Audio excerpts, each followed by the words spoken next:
Muchas gracias. Bueno, pues buenos días a todas, a todos. Me da mucho gusto saludarles. Mi nombre es Rafael Caballero Álvarez, soy profesor investigador en la Escuela Judicial Electoral. Seguramente con algunos de ustedes ya he tenido oportunidad de compartir el espacio académico y en esta ocasión tenemos una nueva oportunidad ahora con motivo del desarrollo de un módulo que forma parte del diplomado sobre procedimiento especial sancionador en materia electoral y derechos humanos que ustedes están cursando. Bueno, este módulo consta de 2 sesiones que vamos a desarrollar entre hoy y mañana. Y para esto me voy a permitir apoyarme en una presentación de PowerPoint que a continuación les comparto. Bueno, antes de iniciar propiamente, quisiera comentarles que, bueno, la idea es que estas sesiones sean interactivas, que cuenten con la participación mayoritaria de ustedes. En tal sentido, las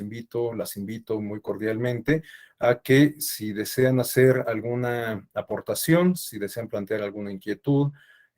alguna pregunta, alguna interrogante, o precisar alguna información, se sientan con plena libertad de hacerlo, para lo cual únicamente les pediría que abran su micrófono o bien que me soliciten el uso de la palabra con la herramienta de la manita. También está abierta la caja de comentarios, el chat de esta sala de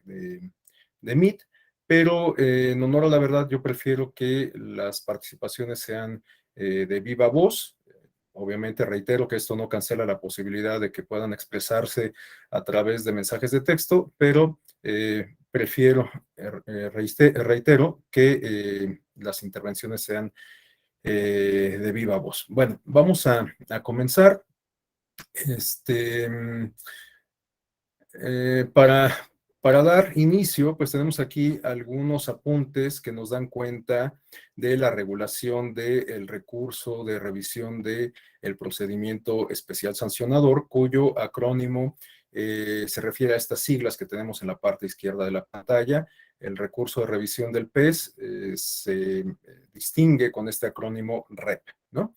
Bueno, en realidad la regulación de esta figura procesal es muy breve, es muy sintética. De hecho, pues el contenido se refiere justamente a los apuntes que tenemos en pantalla. Esta figura está regulada en la Ley General del Sistema de Medios de Impugnación en materia electoral, en específico en el libro sexto denominado del recurso de revisión del procedimiento especial sancionador, que a su vez incorpora un título único denominado de las reglas particulares, y este contiene un capítulo único de rubro de la procedencia y competencia. Pero lo curioso del asunto es que, como les digo, la regulación de esta figura procesal es en realidad muy sintética, y en este sentido tenemos únicamente 2 artículos que establecen las reglas de procedencia y la competencia, las reglas que definen a las autoridades que tienen competencia para resolver el recurso de revisión del procedimiento especial sancionador, que en síntesis se refiere a la sala superior. Este contenido, esta porción normativa se incorporó a la Ley General del Sistema de Medios de Impugnación en materia electoral en el marco o producto de la reforma electoral del año 2014. Esta reforma que modificó todo el sistema electoral y que, entre otras cuestiones, creó la sala regional especializada que en el esquema actual del procedimiento especial sancionador se encarga justamente de la resolución de los asuntos que se canalizan por esta vía del procedimiento especial sancionador. Pero bueno, pues destinar 240 minutos para la discusión y análisis de 2 artículos, pues está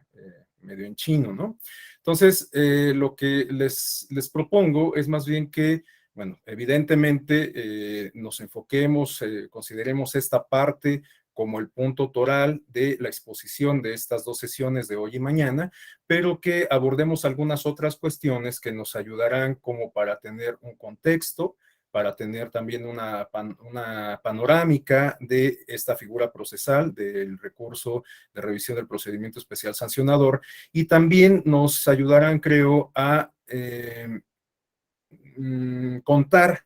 nos brindarán mayores elementos, esta información que vamos a revisar nos brindará mayores elementos como para entender en mejor medida la dinámica y los alcances del procedimiento especial sancionador. Entonces, bueno, vamos a abordar algunas otras cuestiones, aparte de este contenido de la Ley General del Sistema de Medios de Impugnación, reitero, con el propósito de tener una panorámica, una perspectiva más amplia, no solo de esta figura procesal en lo individual, sino de todo el procedimiento especial sancionador. Aunque, por supuesto, me hago cargo de que varios de los elementos, de los temas o subtemas que vamos a abordar, pues ya de alguna manera los han estudiado o bien los abordarán, los tocarán en alguna sesión posterior de este diplomado, en donde pues justamente el punto medular es el procedimiento especial sancionador y entonces varias aristas integran los módulos de este diplomado y en tal sentido en cada uno de estos módulos tendrán oportunidad de revisar de manera pormenorizada algunos de los aspectos que hoy vamos a comentar. Bueno, vamos a iniciar por esta parte que digamos que tiene tintes más bien de tipo teórico. Yo ahorita lo traigo muy fresco porque me correspondió recientemente impartir una clase en donde revisamos algunos aspectos centrales de la teoría de Robert Alexy. Como sabemos, Robert Alexy es uno de los teóricos jurídicos más influyentes de los últimos 50 años y entre sus planteamientos aborda, me parece que tres cuestiones fundamentales que se refieren a los derechos fundamentales, a esta distinción que se establece entre principios y reglas y a la teoría de la argumentación jurídica. Esos son los tres elementos que estimo constituyen, digamos, la piedra angular, la base del desarrollo teórico de Robert Alexy. Bueno, ¿por qué me parece importante que comencemos con estas reflexiones de carácter más bien teórico, conceptuales? Bueno, pues porque vamos a abordar como parte de los antecedentes del REP y del propio PES, digamos, el origen, la génesis del procedimiento especial sancionador, el esquema que tenía el procedimiento especial sancionador hasta antes de la reforma del 2014 y el esquema, la estructura, el funcionamiento, el modelo del procedimiento especial sancionador que tenemos a partir de esa reforma del año 2014. Bueno, tenemos esa regulación, tenemos el reconocimiento de estas figuras procesales en la Ley General del Sistema de Medios de Impugnación, pero a lo mejor nos sería útil el reflexionar si nos vamos un poco más atrás y tratamos de advertir cuáles son los propósitos que persiguen estas figuras procesales, en específico el PES y este medio de impugnación para controvertir las resoluciones en esta materia. Y en ese sentido, pues me parece importante entonces que abordemos el concepto, el tema del sistema jurídico, ¿no? Bueno, el sistema jurídico como concepto así en abstracto, pues nos puede hablar de muchas cosas, podemos ahí incorporar muchos contenidos, muchas reflexiones, pero pensemos en ir aterrizando este concepto abstracto del plano teórico a una materia práctica en específico que es la electoral y teniendo en consideración justamente el procedimiento especial sancionador. Bueno, comienzo por destacar estos apuntes generales de la teoría de Robert Alexy respecto a los elementos, los pasos, los modelos que se tienen que cubrir, que se tienen que seguir para lograr construir un sistema jurídico. Bueno, Robert Alexy nos habla de que para conseguir este propósito, podemos avanzar en el diseño de tres modelos o que los modelos que nos permiten hablar de sistemas jurídicos se refieren a tres categorías, ¿no? El primero de ellos es el modelo de reglas puro. Este modelo, digamos que es el más afín a las corrientes positivistas, estas corrientes que tienen como una de sus máximos referentes esta expresión, esta máxima de que los jueces son la boca de la ley, ¿no? corresponde al legislador establecer las normas, el marco jurídico, y corresponde al poder ejecutivo, al poder judicial, a través de los operadores jurídicos, jueces, juezas, la aplicación de la ley, ¿no? Este es el modelo, digamos, como más tradicional, más, podríamos incluso considerar más básico, y que, reitero, guarda mucha afinidad con las corrientes de corte positivista. El segundo modelo del cual nos habla Robert Alexis se refiere a este de reglas y principios. Este es una dicotomía clave en el desarrollo teórico de Robert Alexis y de algunos otros autores como Ronald Dworkin, por ejemplo, como Hart y algunos más, ¿no? Pero quizás los que más han desarrollado esta dicotomía son, por un lado, Ronald Dworkin y por el otro, Robert Alexis. Bueno, Robert Alexis considera que las normas que integran un sistema jurídico se pueden dividir a su vez en dos categorías, unas que podemos denominar como reglas, perdón, y otras que podemos considerar como principios. Las reglas son de fácil entendimiento porque se refieren a estos enunciados que contienen elementos dispositivos y que en tal medida establecen obligaciones, establecen prohibiciones. El cumplimiento de la ley solamente puede ejecutarse o no ejecutarse, no hay de otra, o sea, simplemente se cumple la ley o no se cumple, es decir, se violenta, y en consecuencia, para quien trastoca la ley, puede hacerse acreedor a algún tipo de sanción, ¿no? Es decir, que contra un acto o como respuesta a un acto tenemos una consecuencia jurídica que puede materializarse en forma de sanción. Y por otro lado tenemos los principios, que son normas, pero que a diferencia que las reglas que simplemente se cumplen o no, los principios se cumplen en distinta medida. Los principios son entendidos desde estas perspectivas teóricas como mandatos de optimización. Esto quiere decir que las autoridades están obligadas a cumplirlos digamos, desde un punto de partida mínimo, pero hasta un punto de partida que resulta inconmensurable. Pensemos, por ejemplo, en el caso de los derechos humanos, que pueden ser considerados al mismo tiempo como derechos subjetivos, pero también como principios. Bueno, a la luz de los principios que rigen la teoría, que distinguen en la teoría de los derechos humanos a estos bienes jurídicos tutelados, tenemos el principio de interdependencia, el principio de indivisibilidad, el principio de se me fue ahorita la expresión, pero esto que refiere que los derechos no pueden, los avances en los derechos no pueden hacerse para atrás, ¿no? No es precisamente retroactividad, pero es una idea similar. Bueno, en progresividad, ¿no? Estados parte que suscriben convenios internacionales de derechos humanos y que en tal medida incorporan sus contenidos al corpus juris nacional, están obligados a llevar a cabo acciones para no solamente reconocer esos derechos, sino para generar condiciones que permitan su ejercicio, ¿no? Por ejemplo, el derecho a la salud, pues no solamente significa que se reconozca en nuestra Constitución, sino que el Estado lleve a cabo acciones que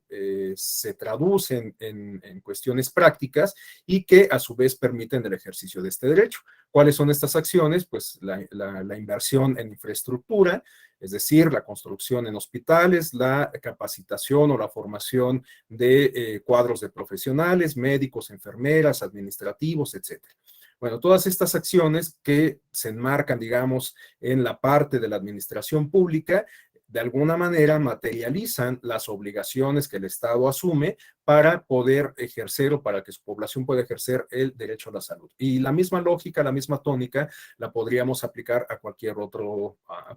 derecho. Bueno, ¿por qué estoy hablando de esto? Pues porque evidentemente cada Estado tiene condiciones materiales diferentes, incluso condiciones jurídicas, condiciones políticas, condiciones culturales distintas. De tal suerte que el acceso que tenemos al derecho a la salud en México, por ejemplo, pues quizás diste considerablemente en comparación con el derecho a la salud que tienen los ciudadanos norteamericanos, o bien sea considerablemente distinto en comparación con el acceso y ejercicio del derecho a la salud que tienen algunos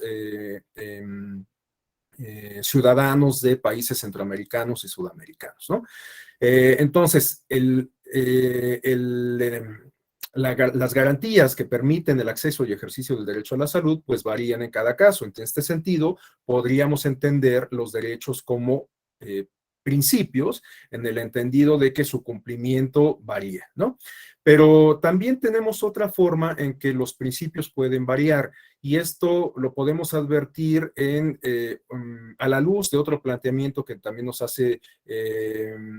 Alexi respecto a la técnica de la ponderación. Puede ser el caso que a partir del diseño jurídico nos demos cuenta de que se presentan en la práctica antinomias o que hay confrontaciones, colisiones o tensión entre los principios y las reglas, o bien entre principios que tienen rango constitucional, ¿no? Pensemos, por ejemplo, en el caso del modelo de comunicación política, que guarda mucha relación con el tema que estamos abordando, que es el procedimiento especial sancionador. Pensemos, por ejemplo, la tensión que existe entre el derecho a la libertad de expresión y la prohibición constitucional contenida en la Carta Magna, que se refiere a que ninguna persona y ninguna institución, entiéndase partidos y candidatos, pueden contratar espacios en radio y televisión. Bueno, ahí tenemos una tensión justamente entre una prohibición constitucional y el derecho a la libertad de expresión, ¿no? Bueno, en este caso, la prohibición constitucional está establecida con el propósito de salvaguardar uno de los principios que quizás sea la punta del compás de nuestro sistema electoral. Me refiero a el principio de equidad en la contienda. De hecho, si lo reflexionamos un poco, vamos a darnos cuenta de que muchos de los elementos que integran nuestro sistema jurídico electoral están diseñados para hacer prevalecer este principio de equidad en la contienda. Por lo menos muchas de las reglas que definen nuestro modelo de comunicación política tienen este propósito de salvaguardar el principio de equidad en la contienda. ¿Por qué no se permiten los actos anticipados de campaña? Porque se vulnera el principio de equidad en la contienda. ¿Por qué nadie puede acceder a espacios en radio y televisión fuera de los tiempos que son administrados por el INE? Porque se vulnera el principio de equidad en la contienda. ¿Por qué no se pueden rebasar los topes de gastos de campaña en el contexto de un proceso electoral? Porque se vulnera el principio de equidad en la contienda. Entonces, el principio de equidad en la contienda, reitero, puede ser que constituya la piedra angular de nuestro sistema electoral. En ese sentido, bueno, pues para salvaguardar ese principio, es posible que, por ejemplo, se establezcan limitaciones a el derecho a la libertad de expresión. Se considera a partir de un ejercicio de ponderación que tiene mayor peso el principio de equidad en la contienda, en el entendido de que constituye una piedra angular del sistema electoral, en detrimento, si cabe la expresión, de un derecho específico que se refiere a la libertad de expresión, ¿no? Bueno, este ejercicio de ponderar, pues justamente constituye, doy por hecho que ustedes son abogados, abogadas, tienen este conocimiento teórico entre sus bases formativas, simplemente lo estamos recordando. Bueno, sabemos que justamente este ejercicio de ponderación se refiere, entre otras cuestiones, a que el juzgador tiene que, digamos, calibrar el peso entre los dos elementos que se encuentran en colisión. Por ejemplo, en este caso estamos hablando de un principio constitucional que resulta fundamental para el sistema electoral, el de equidad en la contienda, y un derecho fundamental igualmente reconocido en la Constitución y en otros ordenamientos de tipo supranacional que han sido suscritos y ratificados por el Estado mexicano, como es el derecho a la libertad de expresión. Bueno, en ese sentido, se lleva a cabo este ejercicio de ponderación y el legislador, el operador jurídico, en este caso el Tribunal Electoral y bueno, también la Suprema Corte de Justicia de la Nación, han establecido que tiene mayor peso. Esto es una interpretación propia, pero en el fondo es lo que subyace a este criterio jurisprudencial, o este criterio emitido por los órganos constitucionales. Tiene mayor peso el principio de equidad en la contienda en comparación con el derecho a la libertad de expresión, porque, reitero, el principio de equidad en la contienda, constituye una base fundamental del sistema electoral. Bueno, y por último, el tercer modelo del cual nos habla Alexis se refiere a el modelo que incorpora no solamente reglas y principios, sino también procedimientos. Este último modelo resulta fundamental porque, pues, para poder llevar a cabo la aplicación de la ley, para poder llevar a cabo la aplicación de sanciones para quien trastoque la normativa, para poder hacer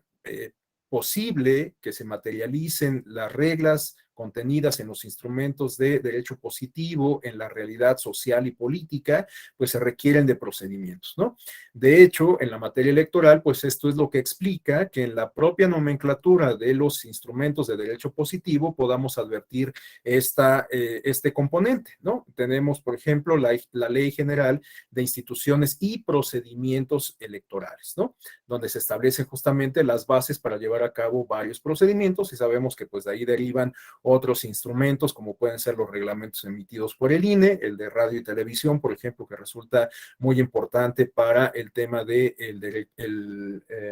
procedimiento especial sancionador, etcétera, ¿no? Otro instrumento de corte procedimental lo podemos advertir en la Ley General del Sistema de Medios de Impugnación, en donde justamente se establecen estas figuras jurídicas que están contenidas en esta normativa para la solución de conflictos, de problemáticas jurídicas que se presenten en el contexto o en el marco de los comicios o de los aspectos que tienen que ver con las elecciones, ¿no? Bueno, a continuación tenemos, esta parte me voy un poquito más rápido porque si no, no vamos a avanzar con el resto del contenido. Bueno, esta parte tiene que ver con, digamos que complementa lo que acabamos de comentar. Robert Alexi considera que para avanzar en la construcción de un sistema jurídico se tienen que pasar por lo menos 4 etapas. Una que se refiere, que es la primera, al procedimiento del discurso práctico general. Sabemos que uno de los elementos torales de la teoría de Robert Alexis se refiere a la argumentación jurídica, es decir, a prácticas dialógicas, a prácticas de intercambio de opiniones, de perspectivas, de argumentos. La parte de la construcción del argumento es sumamente importante en la teoría de Robert Alexis. Y bueno, en ese sentido tenemos que el punto de partida para la construcción del sistema jurídico se da justamente en estos términos de el procedimiento del discurso práctico general, es decir, en la deliberación que se lleva a cabo con miras a fijar una regla en específico a través de la discusión y aprobación de una ley en particular, ¿no?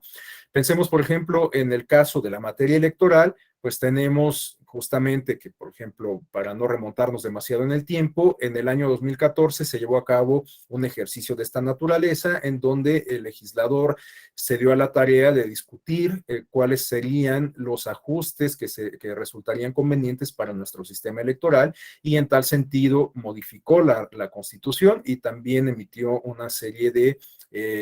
legislaciones o, bueno, de instrumentos legislativos, de leyes secundarias, ¿no? Pero en muchas ocasiones esta discusión, este ejercicio deliberativo no solamente se centra en el espacio legislativo, sino que se abre a otros sectores de la comunidad. Por ejemplo, a través de la figura del Parlamento abierto, tenemos que la ciudadanía tiene la oportunidad de participar en estos ejercicios deliberativos. Los ejercicios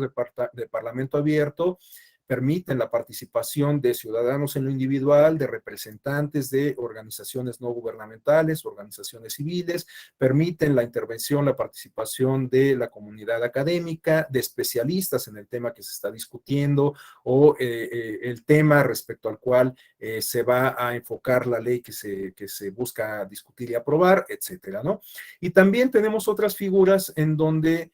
o que permiten la participación, digamos, directa de la ciudadanía en la toma de decisiones de corte legislativo, como pueden ser, por ejemplo, la iniciativa popular. En el caso mexicano, pues tenemos reglamentada esta figura que permite la posibilidad de que la ciudadanía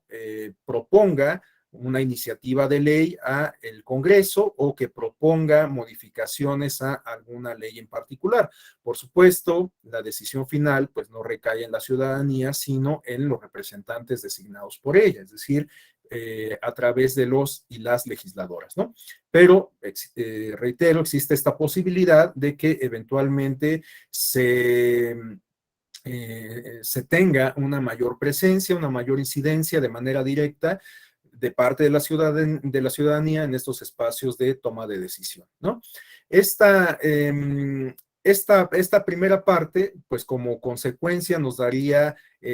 justamente el segundo aspecto que es mencionado por Robert Alexy y que consiste en la creación del derecho, es decir, en la configuración de los instrumentos normativos que en tal sentido, pues establecen ciertas obligaciones, prohibiciones, deberes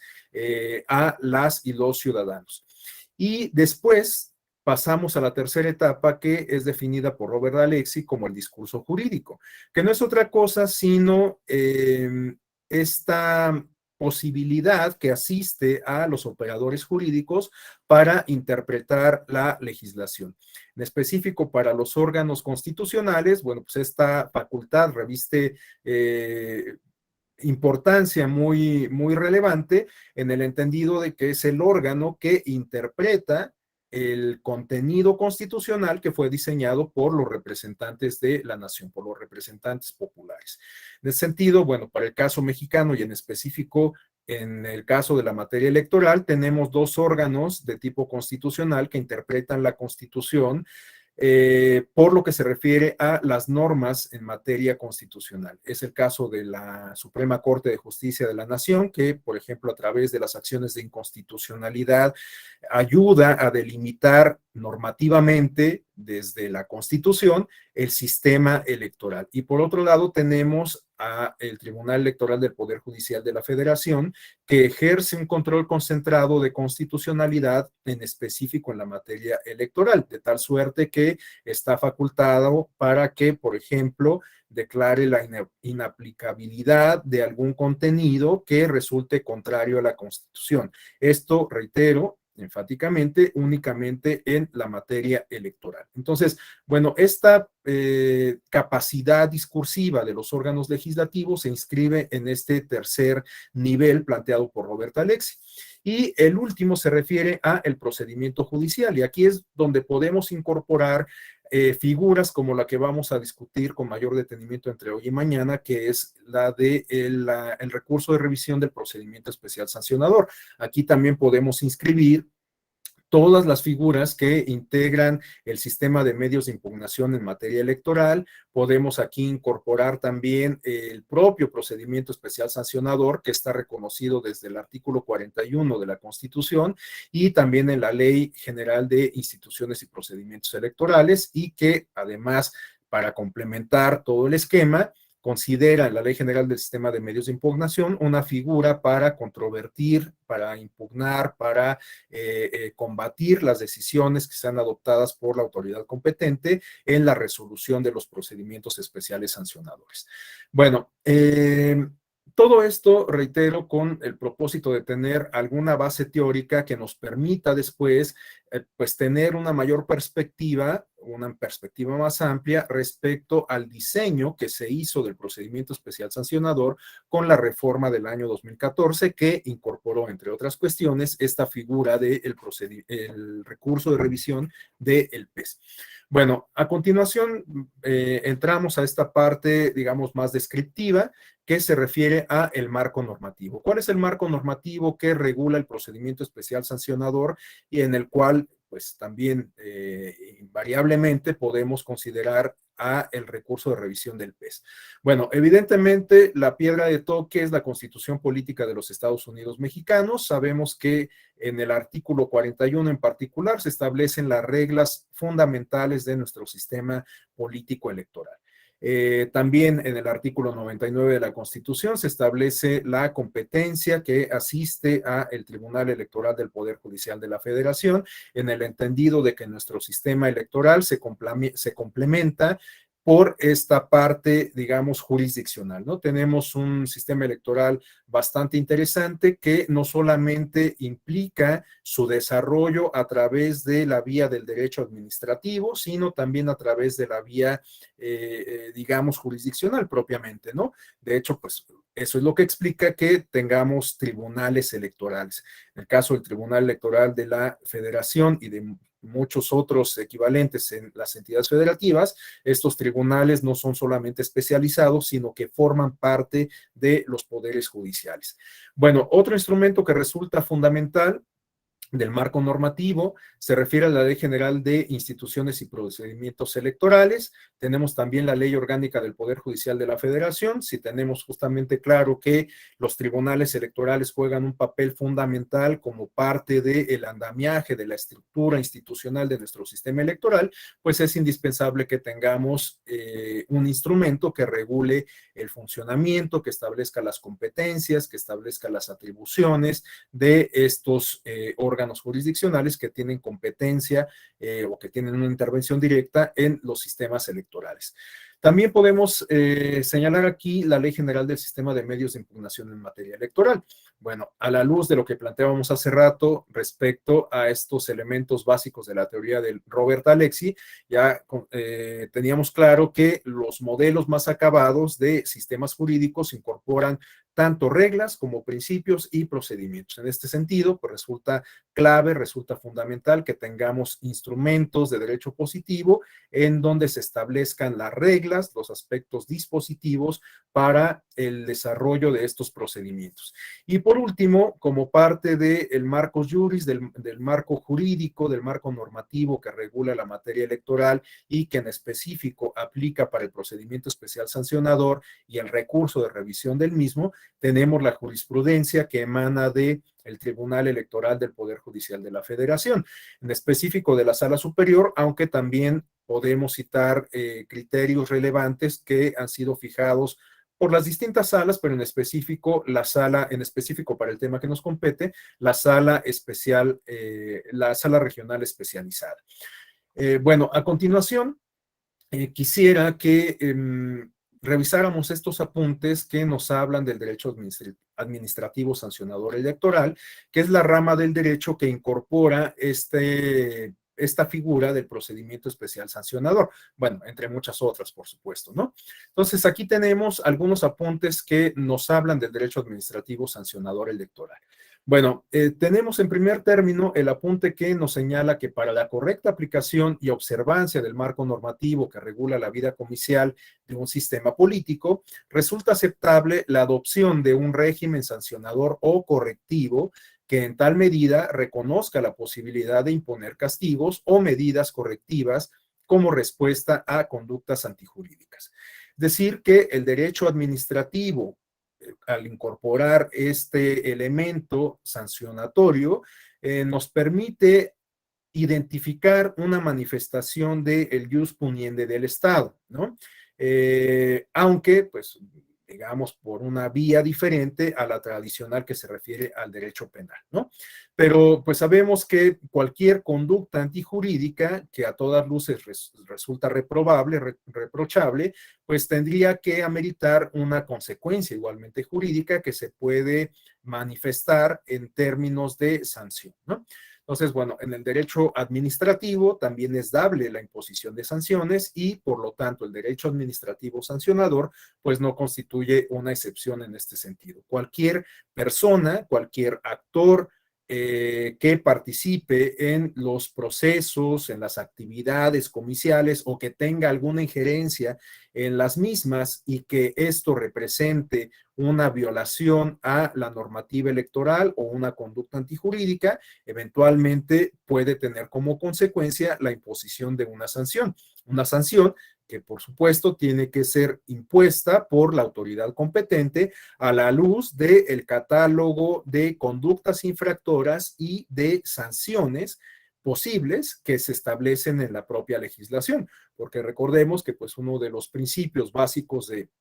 del derecho consiste en que no puede haber pena sin ley, de tal suerte que las sanciones no se pueden inventar, no se las pueden sacar de la manga, perdón por la expresión tan coloquial, pero bueno, no las pueden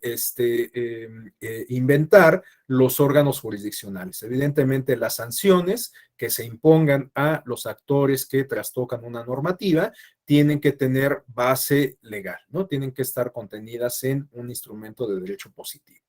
Bueno, el segundo apunte nos habla de que conforme a esta primera premisa, se puede considerar que el régimen sancionador electoral en México se integra por tres subespecies que se refieren a un sistema de nulidades electorales, un sistema administrativo sancionador electoral,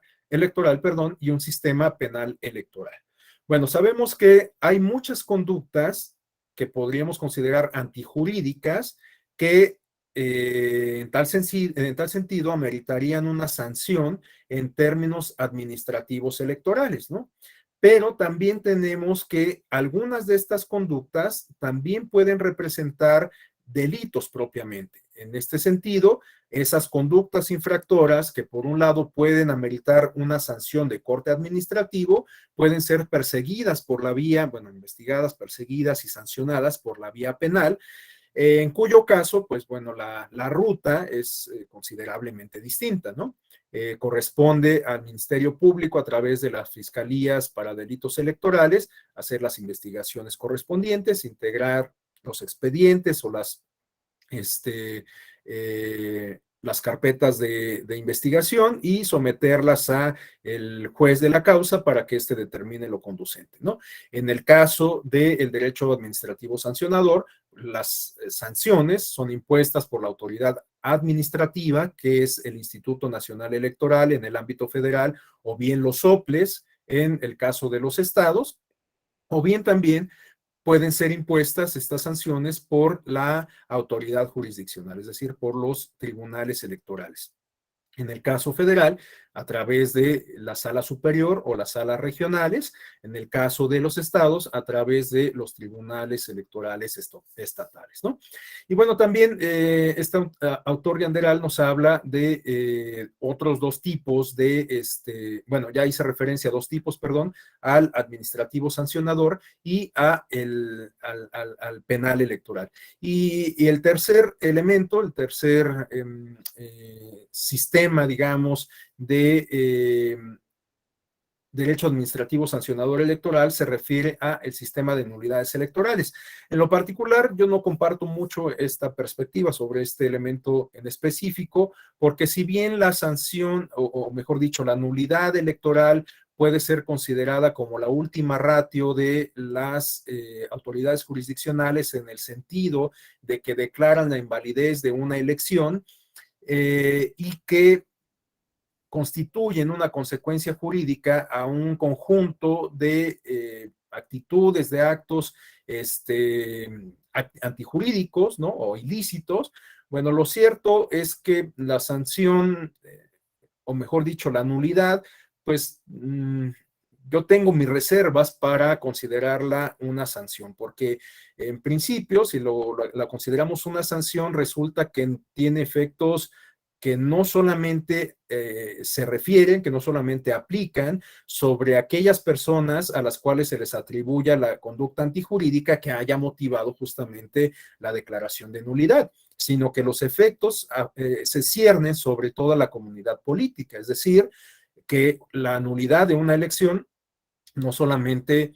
afecta a los tramposos, por utilizar una expresión coloquial, sino también a los demás actores en la contienda política que se hayan mantenido dentro de la normatividad. Y no solo eso, sino que también la nulidad afecta el ejercicio del derecho al voto de toda la ciudadanía. Entonces,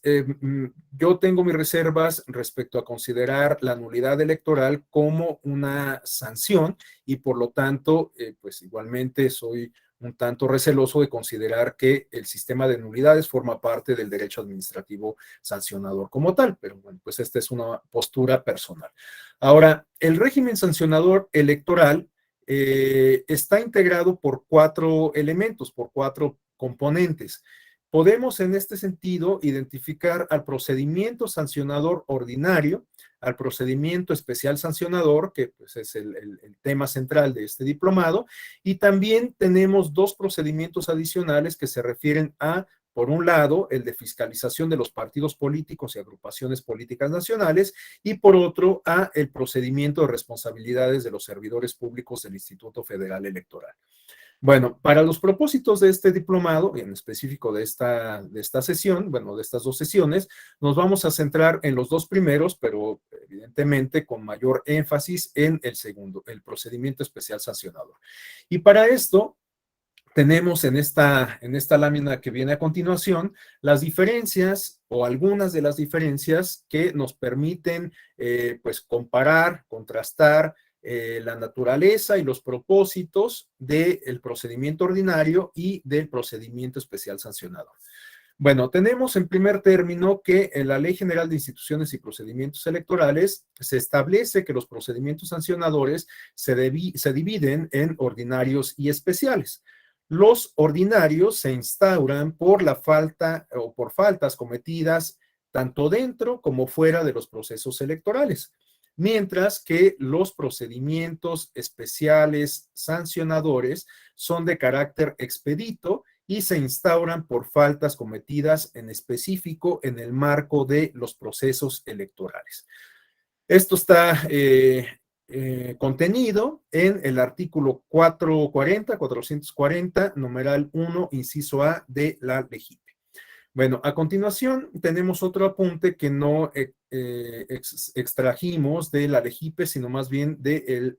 reglamento de quejas y denuncias del Instituto Nacional Electoral, en específico del artículo 4, numeral 1, y que guarda relación con esto que estamos discutiendo sobre los procedimientos sancionadores. Bueno,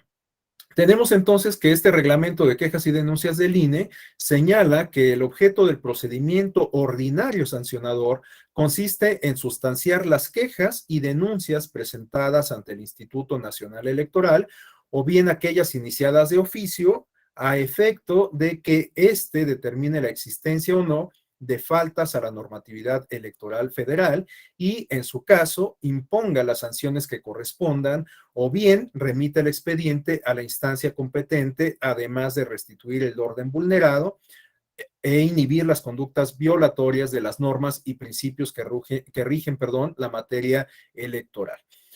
Por otro lado, tenemos que a través de la vía del PES se resuelven denuncias por violaciones en materia de propaganda, acceso indebido a radio y televisión, uso de recursos públicos con fines electorales o calumnia, entre otros supuestos de violación al modelo de comunicación política. También hay que tomar en consideración que, derivado de algunas de las reformas más recientes en materia de equidad de género que se han realizado a la Constitución y que en consecuencia se ven reflejadas o tienen un impacto en la ley secundaria, tenemos que las denuncias por violencia política en razón de género también se canalizan por la vía del procedimiento especial sancionador. Entonces, algunas de las conclusiones que podemos sacar de estos apuntes que tenemos en pantalla se refieren a que estos son dos de los procedimientos fundamentales que integran el sistema o el régimen sancionador electoral y que buscan regular justamente las conductas de los actores políticos que están en permanente competencia en el contexto de la democracia en general. ¿Por qué lo planteo en estos términos y no solamente de los procesos electorales? Bueno, pues porque sabemos que los partidos políticos tienen una naturaleza jurídica con rango constitucional de entidades de interés público. Esto es lo que explica que los partidos políticos gocen de financiamiento público para llevar a cabo acciones que buscan tener un impacto no solamente en los procesos de renovación público del poder, sino de construcción y sostenimiento de la democracia, como pueden ser actividades encaminadas a el fortalecimiento o la difusión de una cultura política democrática, actividades encaminadas, por ejemplo, a la socialización política. ¿Cómo se logran estos propósitos? Pues a través de las actividades inherentes, valga la redundancia, a los partidos políticos que se refieren, por ejemplo, a adhesión de militantes, ¿no? Estos procesos de reclutamiento, pues de alguna manera contribuyen a la socialización política, alientan la participación ciudadana. Cuando uno se inscribe a un partido político, pues adquiere ciertas obligaciones, por supuesto también puede que obtenga ciertos beneficios particulares al adherirse a un partido político, pero adquiere ciertas obligaciones para con el partido. ¿Cómo se manifiestan estas obligaciones? Pues a través del pago de cuotas, por ejemplo, a través de apoyos en las funciones que desarrolla el partido político, digamos en términos ordinarios, estas encaminadas a la difusión de la cultura política democrática mediante la realización de investigaciones, de publicaciones, de capacitación, etcétera, pero también donde se advierte con mayor claridad la participación de las y los ciudadanas, las y los ciudadanos militantes de los partidos políticos, sea quizás en el marco de las campañas electorales. La movilización política que se advierte en las campañas electorales, pues se refiere justamente a la instrumentación de esta maquinaria partidista constituida por los militantes, los y las militantes, ¿no? Entonces, bueno, los partidos cumplen con estas funciones de socialización política y como les decía, también con la construcción, o por lo menos en la teoría así debería de ser, con la construcción de una cultura política democrática. Esto es lo que explica que, por ejemplo, en la legislación electoral haya presupuestos etiquetados del financiamiento que reciben los partidos políticos para la capacitación de mujeres, por ejemplo, ¿no? También tenemos que los partidos políticos, bueno, tienen presencia permanente en radio y televisión con la idea de que contribuyan a esta construcción de la cultura política democrática a través de la difusión de sus postulados, de su ideología, de sus posturas políticas respecto a fenómenos igualmente políticos o sociales, mediante las críticas que constituyen una manifestación del ejercicio de oposición cuando los partidos no son gobierno, etcétera, ¿no? Entonces, bueno, el papel que juegan los partidos políticos es importante y en teoría hay muchas funciones que a lo mejor no cumplen de manera cabal, pero el andamiaje jurídico está diseñado para que cumplan con esos propósitos. Bueno, en este sentido, todas estas actividades que desarrollan los partidos políticos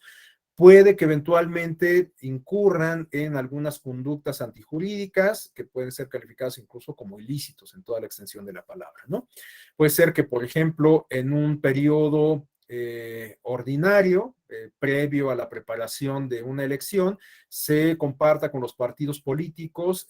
porque esto está legislado, forma parte de los elementos contenidos en la Ley General de Instituciones y Procedimientos Electorales, el hecho de que los partidos políticos reciban una copia del padrón electoral para que revisen las actualizaciones. Pero tenemos experiencias que nos hablan de cómo algunos partidos políticos no han faltado a su deber de cuidado y se han filtrado por conducto de estos partidos políticos los padrones electorales al público, ¿no? Entonces, bueno, pues este tipo de conductas, que sean intencionadas o no, pues implican una infracción a la normativa electoral por muchas cuestiones, ¿no? Porque no se salvaguarda el padrón electoral, que es un instrumento técnico fundamental para el desarrollo de las elecciones y que además contiene información personal de las personas. Y como sabemos, bueno, pues en la era de la información, el cuidado de los datos personales reviste particular importancia. Entonces, la filtración de este tipo de documentos por un descuido de los partidos políticos puede eventualmente traducirse en una sanción. Bueno, este ejemplo que estoy poniendo la denuncia y en su caso, bueno, la investigación y todas las diligencias que acompañan el procedimiento hasta llegar a la resolución que eventualmente pudiera incorporar una sanción,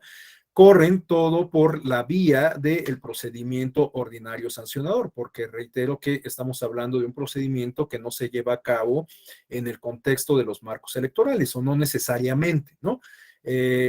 Y en el caso de los procedimientos especiales sancionadores, tenemos que esta figura sí tiene lugar sobre todo en el contexto de las campañas electorales, aunque también por la misma lógica que acabo de comentar respecto a este carácter permanente de los partidos políticos, su presencia permanente en medios de comunicación, etcétera, pues es posible que también incurran en algunas faltas en periodos no electorales, en periodos ordinarios. Por ejemplo,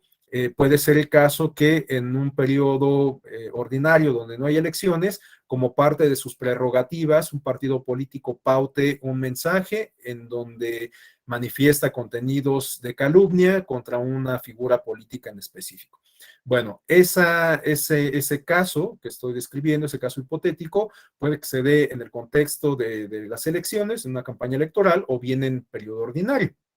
Si se da en periodo ordinario, igualmente la denuncia y todo el procedimiento se tiene que desahogar por la vía del especial sancionador, ¿no? Porque tiene que ver con estas cuestiones del modelo de comunicación política. Bueno, el modelo de comunicación política está definido en particular por lo establecido en el artículo 41 constitucional y en el 134. Como recordaremos, en el artículo 141 constitucional se establece esta prohibición para que particulares y también para que candidatos y partidos compren o adquieran de manera indebida espacios en radio y televisión, ya que a partir de la reforma del año 2007, los partidos políticos y los candidatos solamente pueden tener espacios en radio y televisión a través de los tiempos oficiales, los tiempos del Estado, que son administrados en exclusiva por el Instituto Nacional Electoral. En 2007, bueno, todavía era Instituto Federal Electoral. Entonces, cualquier actor político que compra o adquiere espacios en radio y televisión fuera de estos tiempos administrados por el INE, evidentemente estaría trastocando la prohibición con rango constitucional. Y la denuncia correspondiente se tendría que canalizar por la vía del procedimiento especial sancionador.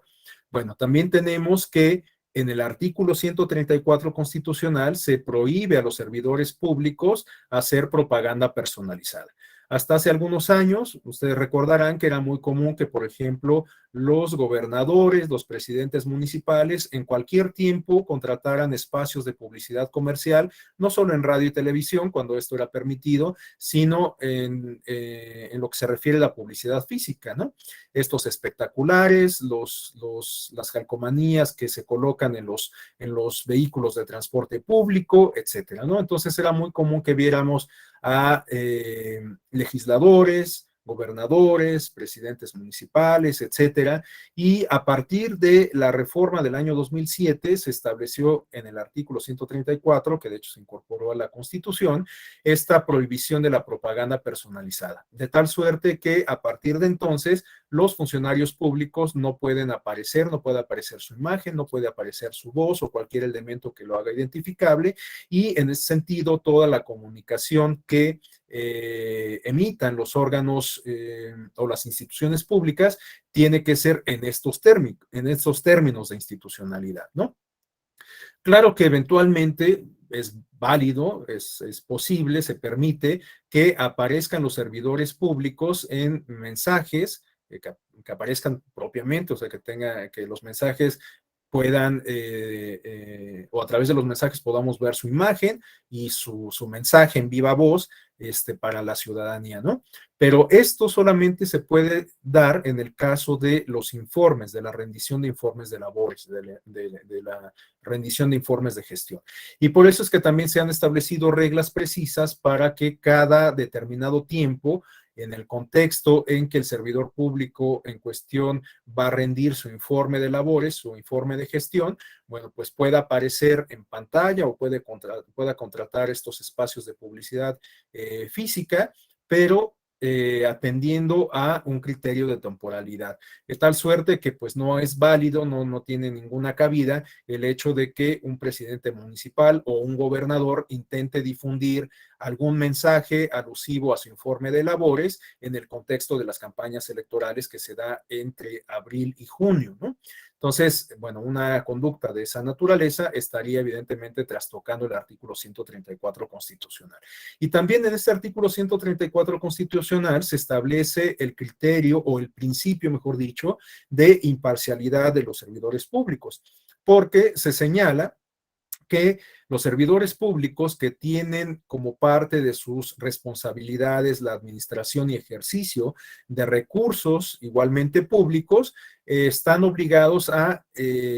aplicarlos, a ejercerlos con absoluta responsabilidad, con absoluta ética y con absoluta imparcialidad, de tal suerte que está prohibida la posibilidad de que se desvíen recursos públicos con fines electorales, ¿no? Por eso es que resulta tan criticable e incluso pues sancionable cuando se denuncia la repartición de apoyos sociales, de despensas en el contexto de las campañas electorales, porque eso viola el principio de imparcialidad que a su vez trastoca el principio de equidad en la contienda, ¿no? Bueno, este tipo de conductas, de alguna manera, forman parte del modelo de comunicación política, ¿no? Y cualquier vulneración a las reglas que aplican a este modelo de comunicación política se denuncia, se investiga y en su caso se sanciona por la vía del procedimiento sancionador electoral. Por último, para pasar a la siguiente lámina, quisiera ser enfático en una cuestión fundamental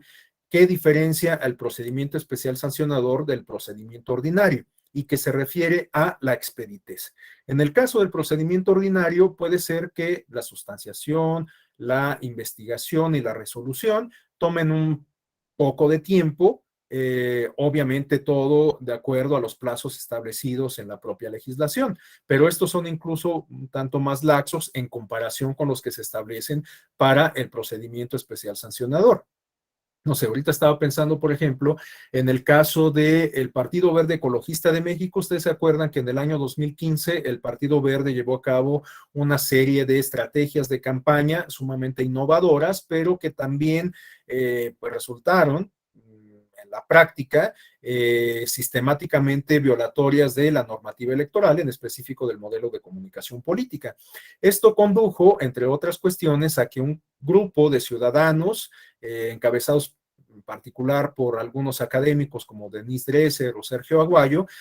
impulsaran la iniciativa de que se retirase al Partido Verde Ecologista de México su registro como partido político nacional, porque en la legislación electoral, tanto en la LEGIPE como en la Ley General de Partidos Políticos, se establece que al partido que vulnere de manera sistemática, reiterada y grave la normativa electoral, puede hacerse acreedor a que se le retire el registro. Bueno, a la luz de estos contenidos, este conjunto de ciudadanos y de varias organizaciones civiles promovieron una iniciativa para que se retirara el registro del Partido Verde Ecologista de México. Esto inició, como lo comento, en el contexto del 2015, en específico en el marco de las campañas federales de aquel año 2015. Pero,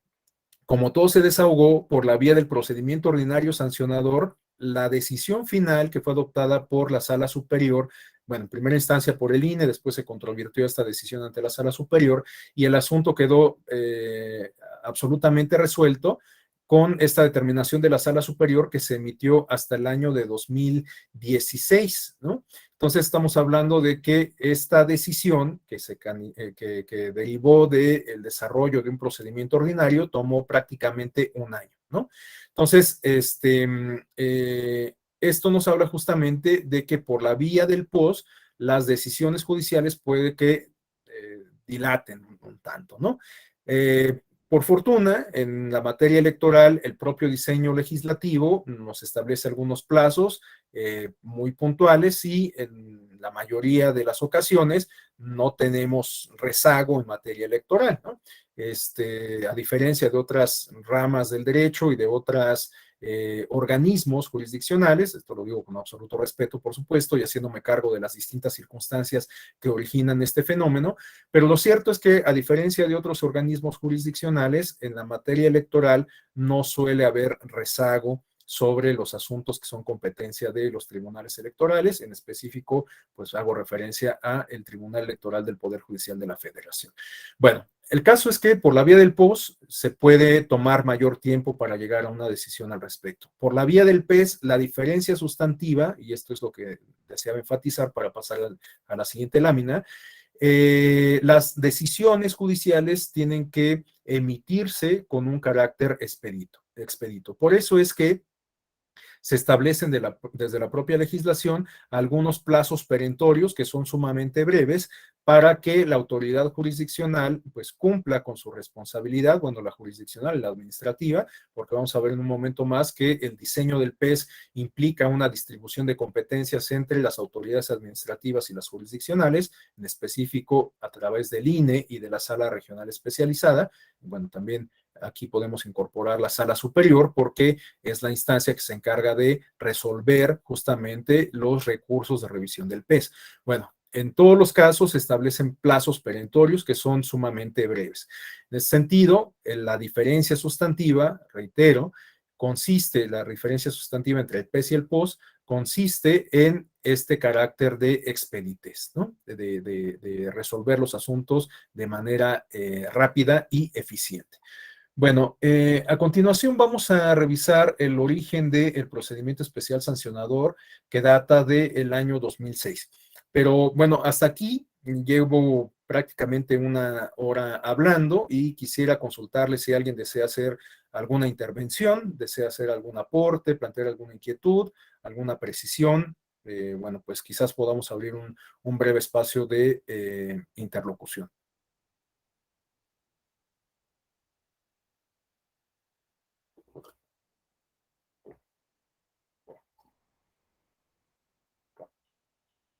¿No? Ok. Bueno, si no hay intervenciones, continuamos entonces. Bueno, el procedimiento especial sancionador data del año 2006, se incorporó a nuestra legislación en el año 2007 con la reforma constitucional de aquel año, que después tendría una reforma o se vería reflejada en una reforma legal al año siguiente, en el año 2008. Pero resulta que el procedimiento especial sancionador no encuentra su origen en sede legislativa, sino que encuentra su origen en sede jurisdiccional. Y esto es porque en realidad la génesis del procedimiento especial sancionador estriba en este asunto cuya clave alfanumérica tenemos en pantalla, el SUPRAP 17 del año 2006. Ustedes recordarán que, bueno, veo por ahí algunas caras muy jóvenes que quizás no les tocó vivir esta experiencia o eran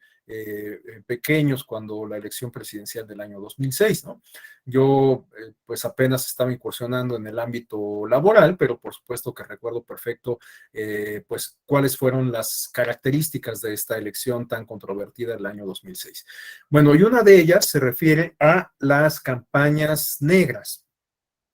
Sobre todo las campañas negras que se cernieron sobre una figura política protagonista de aquellas elecciones federales del año 2006, que se refieren a el hoy presidente Andrés Manuel López Obrador. Esta fue la primera ocasión en que se postuló Andrés Manuel López Obrador a una elección presidencial después de haber sido jefe de gobierno de la Ciudad de México. Recordemos que fue un momento de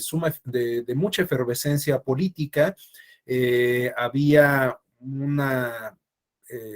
conflicto bastante evidente entre el gobierno de la Ciudad de México, encabezado por el hoy presidente Andrés Manuel López Obrador, y el entonces presidente de la República, Vicente Fox Quesada, ¿no? Vicente Fox, como todos sabemos, fue el primer candidato de oposición que luego de 70 años ganó la presidencia de la República en el año 2000. Y en el año 2006, pues se iba a llevar a cabo la sucesión presidencial y el candidato postulado por el mismo partido que había llevado la presidencia a Fox, postuló a quien a la sazón sería presidente de la República, Felipe Calderón Hinojosa. Y el principal contendiente de Calderón Hinojosa, que era candidato del partido gobernante, era precisamente Andrés Manuel López Obrador, que era postulado por una alianza, una coalición integrada por el Partido de la Revolución Democrática, Convergencia y el Partido del Trabajo. una coalición denominada Coalición por el Bien de Todos. Bueno, en ese contexto y considerando las reglas del modelo de comunicación política que existía entonces, lo que tuvimos fue, entre otras cuestiones, un fenómeno de campañas negativas o de campañas negras. En ese momento se permitía la contratación de espacios en radio y televisión de manera directa, y entonces los partidos políticos acudían a tocar las puertas de los grandes dueños de los consorcios de televisión y radio, y esto se tradujo en un fenómeno de espotización, pero también pues casi como de contaminación mediática, porque lo cierto es que el bombardeo de mensajes de radio y televisión en ese contexto de las campañas de 2006, pues era bastante intenso, ¿no? Considerando que pues no había como bueno, el INE llevaba su pauta, por supuesto, de los tiempos del Estado que administraba, pero el mayor volumen de mensajes que se transmitían en el espacio radioeléctrico eran contratados de manera directa por los partidos y candidatos con las empresas particulares que tenían las concesiones del espacio radioeléctrico. Entonces, la palestra de esa contienda electoral se dio particularmente en la televisión. Y además de este fenómeno de contaminación o de saturación mediática de los mensajes de partidos y candidatos, tenemos que también participó el sector empresarial haciendo campaña velada en favor del candidato postulado por el Partido Acción Nacional y haciendo campaña negativa, abierta, en contra del candidato postulado por la Coalición por el Bien de Todos, Andrés Manuel López Obrador. Este sector empresarial en específico eh, se manifestó a través del Consejo Coordinador Empresarial y a través de empresas que por su propio diseño gráfico de imagen en color azul, aprovechaban esta circunstancia para hacer campaña velada, como les comento, en beneficio del Partido Acción Nacional, ¿no? Bueno, estas campañas negras, recordaremos que tenían como principal eslogan el calificar a el presidente o al candidato a la presidencia, Andrés Manuel López Obrador, como un peligro para México, ¿no? Bueno, este fenómeno específico de la campaña negra fue denunciado por los partidos que integraban la coalición que postulaba Andrés Manuel López Obrador ante el Instituto Nacional Electoral, y solicitaban que estos spots que habían sido pautados no solamente por el sector empresarial, sino también por los partidos que integraban la coalición Alianza por México, es decir, el PRI y el Partido Verde Ecologista de México, solicitaban que estos spots pautados por estos partidos políticos se bajaran del aire, ¿no? Que hubiera una sanción en contra de estos partidos por calificar de manera denostativa a el candidato Andrés Manuel López Obrador. Pero consideraban, el Consejo General del entonces Instituto Federal Electoral rechazó esta solicitud de los partidos que postulaban a López Obrador, porque consideraban que no existía una vía adecuada para su canalización, es decir, que a través de la vía del procedimiento ordinario sancionador, que ya quedamos que tiene como una de sus principales características el no ser expedito, pues no sería dable lograr el fin que perseguían o que pretendían los partidos que postulaban a Andrés Manuel López Obrador, que consistía en bajar del aire estos mensajes e imponer una sanción a quienes los difundían, ¿no? Entonces, ante esta negativa del Consejo General del IFE, los partidos de la coalición por el bien de todos acudieron ante la Sala Superior del Tribunal Electoral del Poder Judicial de la Federación, y la Sala Superior ordenó al Instituto Federal Electoral que, a la luz de sus facultades reglamentarias, instaurara un procedimiento de corte sumario en el que se respetara la garantía de audiencia del denunciado. De hecho, bueno, pues estos apuntes que tenemos en la parte inferior de la lámina nos hablan justamente de las consideraciones o de algunas de las consideraciones que adoptó la Sala Superior para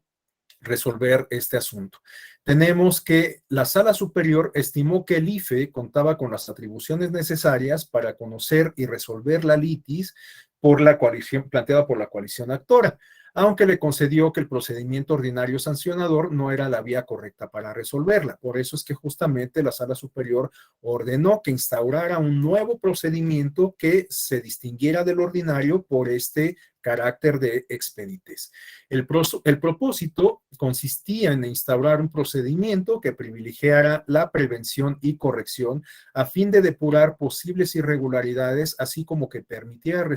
restaurar el orden jurídico violado. Este aspecto es fundamental porque hay algunos autores que consideran que el procedimiento especial sancionador, si bien forma parte del régimen sancionador electoral, lo cierto es que no tiene como fin principal sancionar a los actores políticos o, bueno, quien infrinja una normativa electoral, sino que el propósito fundamental consiste en corregir el orden trastocado y en evitar bueno, en prevenir que los efectos de esta acción resulten todavía de mayores alcances, ¿no? Entonces, el procedimiento especial sancionador justamente por eso resulta, o su característica principal consiste en la expeditez, porque la idea es que se atienda de inmediato y con eso se suspenda o se cancele la conducta antijurídica que eventualmente, en la medida en que siga vigente, pues podría ampliar sus efectos perniciosos, ¿no? Entonces, si se acota esa conducta antijurídica, si se ataja de manera oportuna, pues los efectos perniciosos igualmente se controlan, ¿no? Entonces, el objetivo principal, reitero, en opinión de algunos autores, consiste en no establecer sanciones o no en sancionar, no en castigar, este no es el objetivo principal, como sí lo es restablecer el orden trastocado y prevenir los efectos negativos, controlar los aspectos negativos de esas conductas infractoras que se canalizan por la vía del procedimiento especial sancionador. En lo particular, yo tengo mis reservas sobre este planteamiento porque considero que al formar parte del régimen sancionador electoral, bueno, ciertamente cumplen con esta función de prevenir, de reparar y demás, pero pues al formar parte del régimen sancionador, me parece que la parte de establecer sanciones resulta igualmente importante. De hecho, sí me escuchan, ¿verdad? Gracias. De hecho, he de compartirles que en mi tesis de doctorado que estoy elaborando, la hipótesis que yo planteo es que las sanciones que se imponen por la vía del procedimiento especial sancionador solamente cumplen con una de las funciones que se le atribuyen a las sanciones o a las penas en la teoría jurídica porque, bueno, reitero, doy por hecho que ustedes son abogados o abogadas en su mayoría y saben que en la teoría de la pena se plantea que éstas cumplen con una función dual que por un lado representan la posibilidad de restablecer el orden trastocado, pero por otro lado buscan disuadir a las personas de cometer nuevas conductas infractoras, ¿no? Entonces, bueno, las sanciones cumplen o se supone que tienen que cumplir con esta función dual de reparar, pero también de prevenir. En el caso del procedimiento especial sancionador, les insisto que mi hipótesis en la tesis de doctorado es que solamente cumplen con la primera de estas sanciones, digo, de estas funciones que se refiere a reparar el orden trastocado, ¿no? A restablecerlo, pero no tanto a prevenir conductas infractoras, porque si no, pues no tendríamos este volumen contencioso de procedimientos especiales sancionadores o que se manifiesta a través de los PES en el contexto de las campañas electorales e incluso en los procedimientos ordinarios, ¿no? Perdón, en los periodos ordinarios. Entonces, bueno, esta es una hipótesis que pretendo probar a la luz de un análisis del conjunto de un conjunto de sentencias. Por supuesto, pues no tiene mucho sentido que entremos en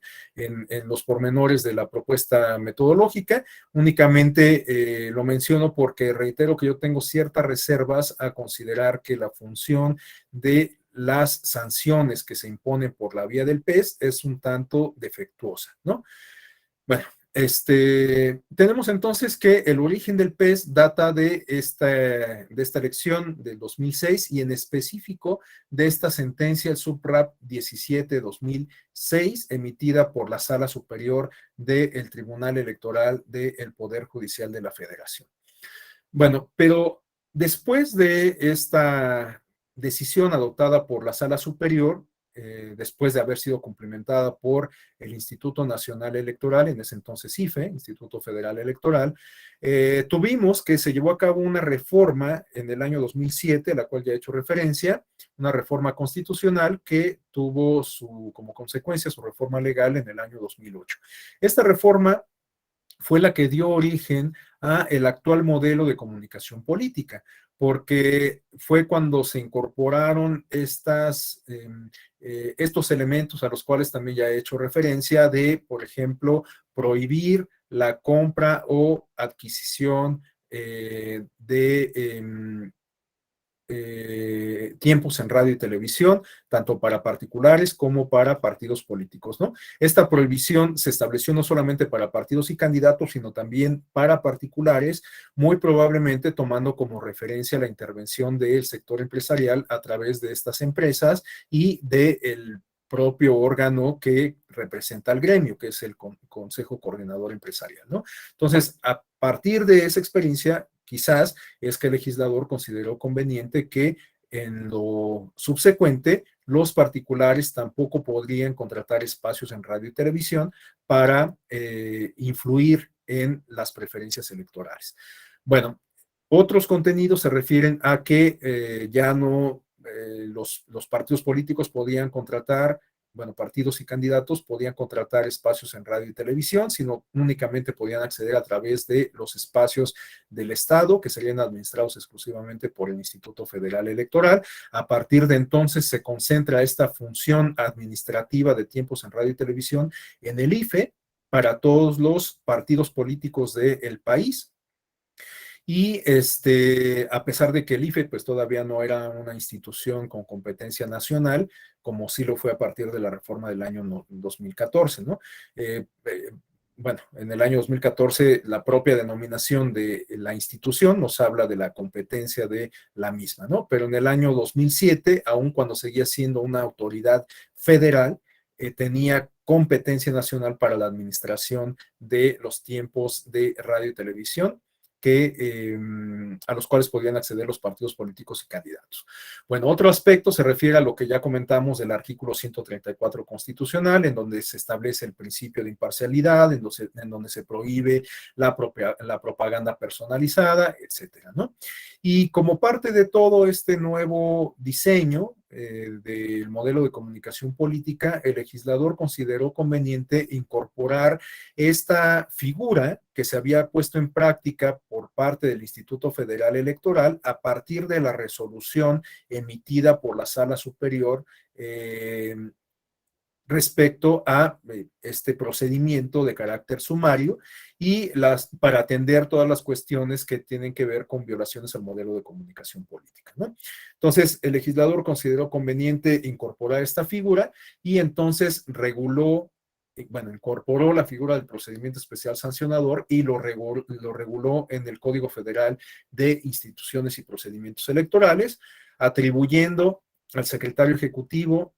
del Consejo General y a los vocales ejecutivos de las juntas distritales del propio IFE la facultad de instruir el procedimiento, mientras que concedió al Consejo General la facultad de resolver los procedimientos. Bueno, al Consejo General, igual que a los consejos distritales y locales. Todo ello en un plazo máximo de 5 días, de acuerdo con lo que se establecía en la legislación correspondiente. Bueno, en este esquema entonces tenemos que correspondía al Instituto Federal Electoral recibir las denuncias instaurar el procedimiento, llevar a cabo todas las diligencias correspondientes y resolver el asunto, ¿no? Entonces, todo el procedimiento especial sancionador corría por cuenta de la autoridad administrativa, es decir, el Instituto Nacional Electoral, ya fuera a través del Consejo General o de los consejos distritales y locales. Y cabía la posibilidad, como se señala en la parte inferior de la lámina, de que las decisiones adoptadas por el IFE en materia de procedimiento especial sancionador pudiesen ser controvertidas por la vía del recurso de apelación ante las salas del Tribunal Electoral del Poder Judicial de la Federación. Sabemos que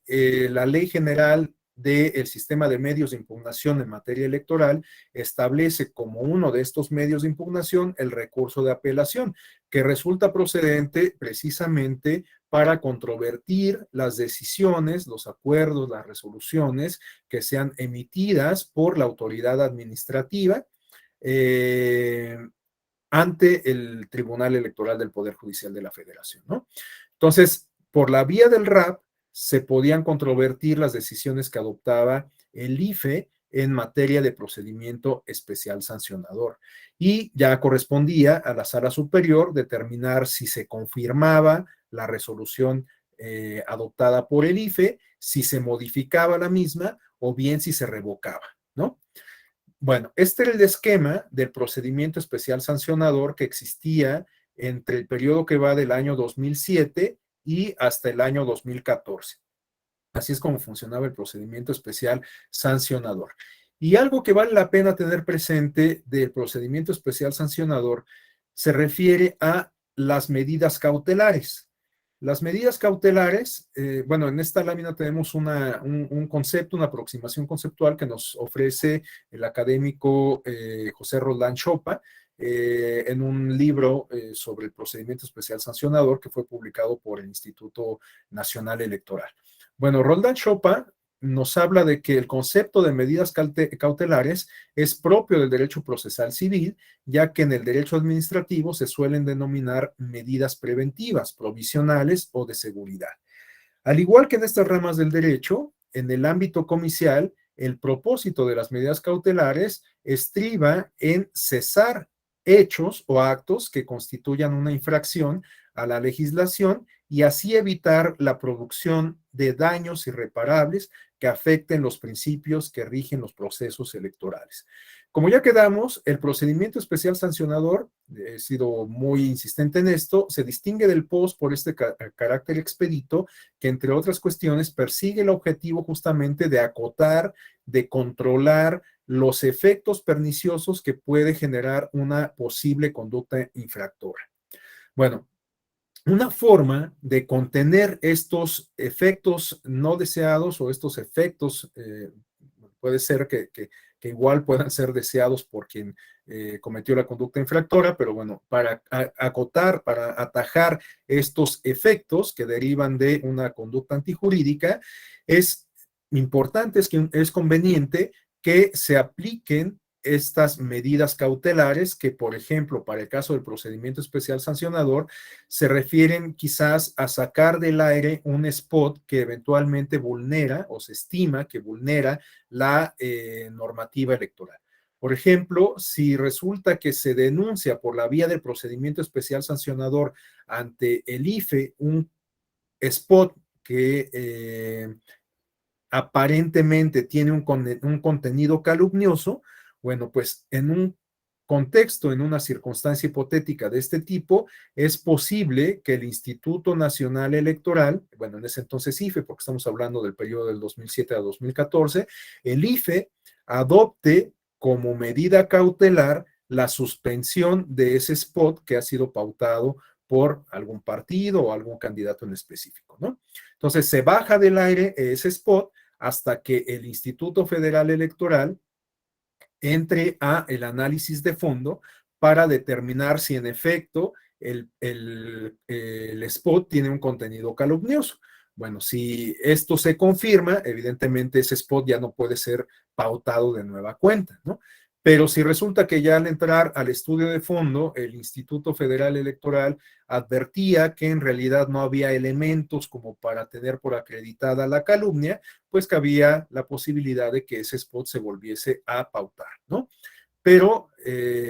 pues ya se había cumplido con esta acción de controlar los posibles efectos ante una eventual conducta infractora, ¿no? Bueno, si se hubiese confirmado tal conducta infractora, reitero, la consecuencia jurídica hubiera sido que ya no se pautara ese spot. Ahora, algo que vale la pena tener presente es que cuando se aplica una medida cautelar que consiste en bajar del aire un spot de radio, televisión, etcétera, no es que el partido político que pautó ese mensaje se quede con ese hueco, ¿no? O sea, que pierda su oportunidad de seguir pautando o de seguir transmitiendo mensajes, ¿no? Para seguir manteniendo de manera efectiva esta prerrogativa que asiste a los partidos políticos de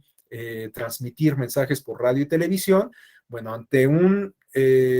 una circunstancia como la que acabo de describir, en donde se denuncia un spot con contenido calumnioso, se aplica la medida cautelar, se baja ese spot y el partido en cuestión, el partido afectado, tiene la posibilidad de pautar otro mensaje en sustitución de ese hasta que se resuelva la decisión de fondo, bueno, la cuestión de fondo, ¿no?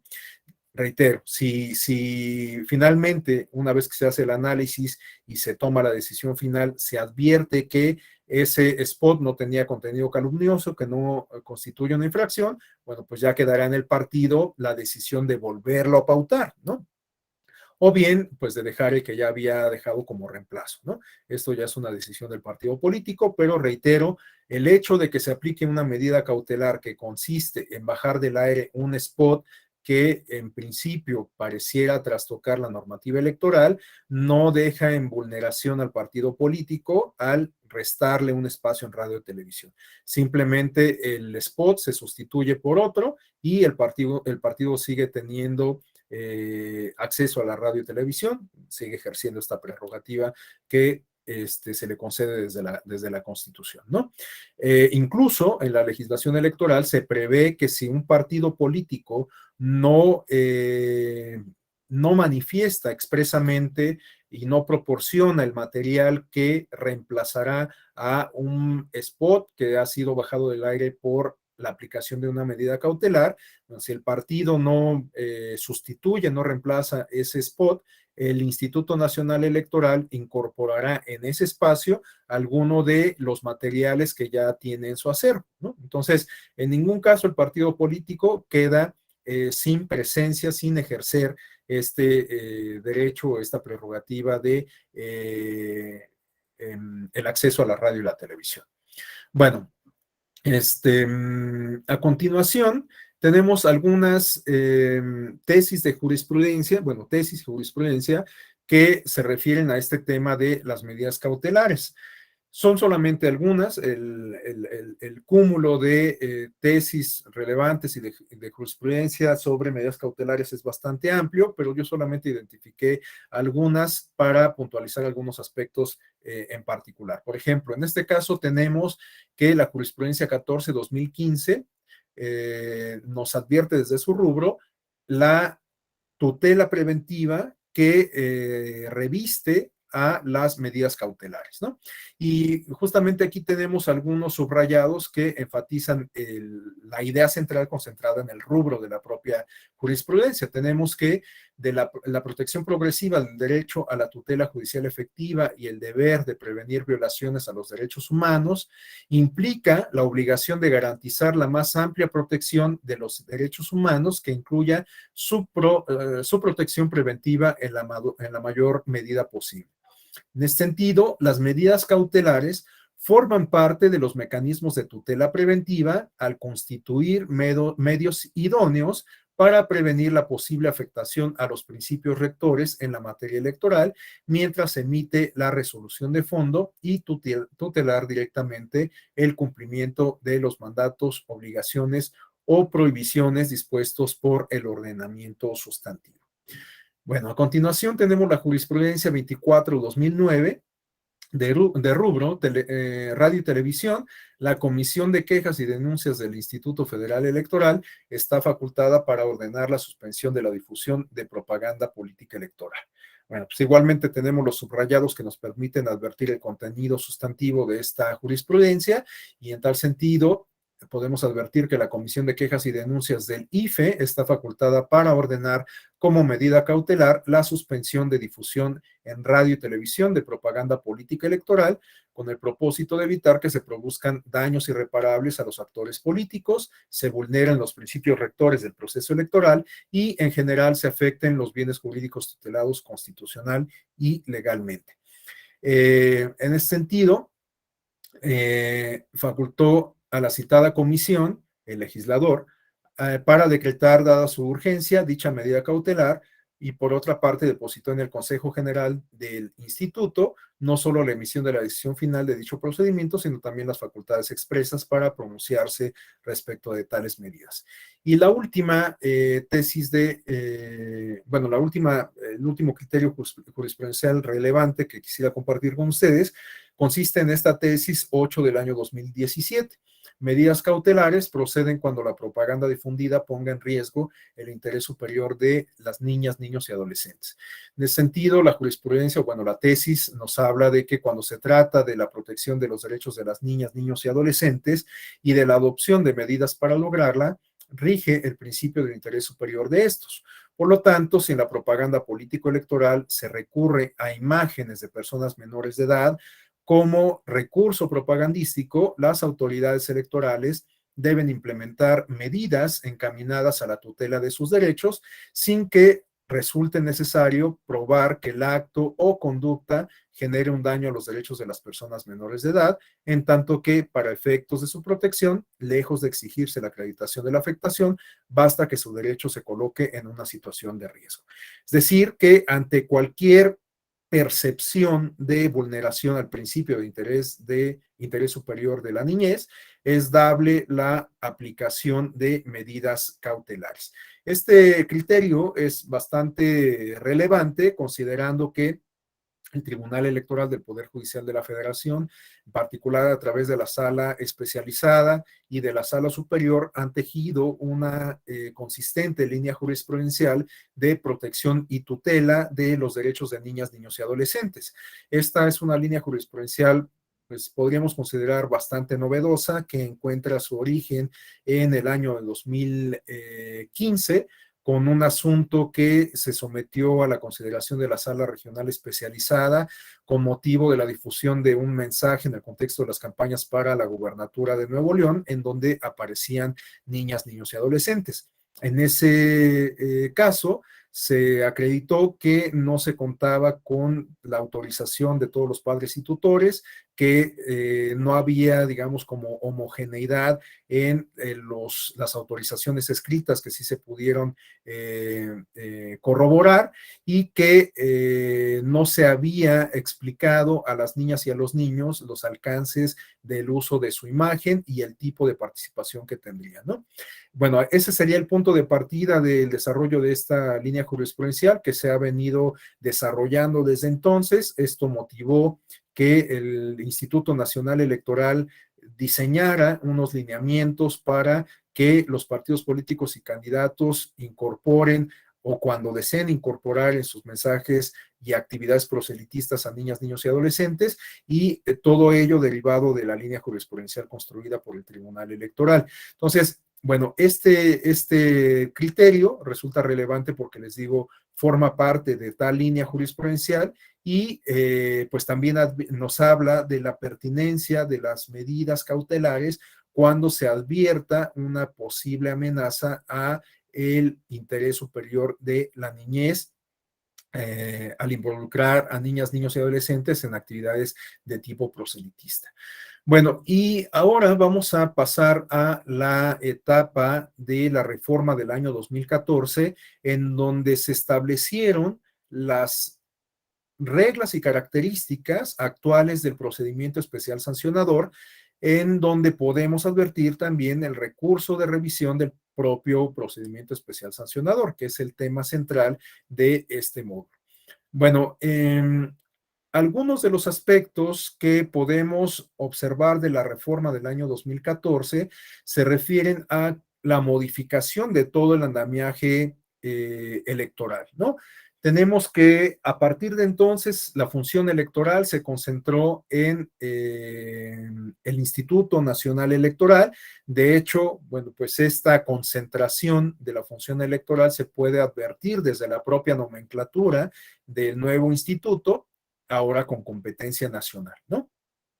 Entonces, lo que tenemos a partir del año 2014 es un modelo híbrido en donde tenemos una autoridad administrativa con competencia nacional, pero se conservaron los 32 institutos electorales en el ámbito de cada uno de los estados. Aunque algunas de las funciones que de manera tradicional habían realizado los institutos electorales desde las reformas de los años 90, ahora fueron concentradas en el Instituto Nacional Electoral. Hoy en día, como todos ustedes, todas ustedes saben, se ha puesto sobre la mesa la posibilidad de llevar a cabo una nueva reforma electoral. El presidente de la República mandó al Congreso una iniciativa de reforma electoral con algunos aspectos interesantes y como réplica a esta acción, el Partido Acción Nacional y el Revolucionario Institucional ya han anunciado también sus propias iniciativas electorales. Entre las tres propuestas hay algunos puntos de coincidencia y uno de ellos se refiere a esta reformulación del andamiaje electoral en términos administrativos, es decir, a lo que se refiere a las competencias, atribuciones y la existencia misma de las autoridades electorales en el ámbito local versus las que asisten a el Instituto Nacional Electoral. La propuesta concreta consiste en desaparecer a los institutos electorales locales. En consecuencia, desaparecerían también los tribunales electorales locales, dado que ya no tendrían materia, y toda la función electoral administrativa se concentraría en el INE y la función jurisdiccional electoral se concentraría en el Tribunal Electoral del Poder Judicial de la Federación. Esta es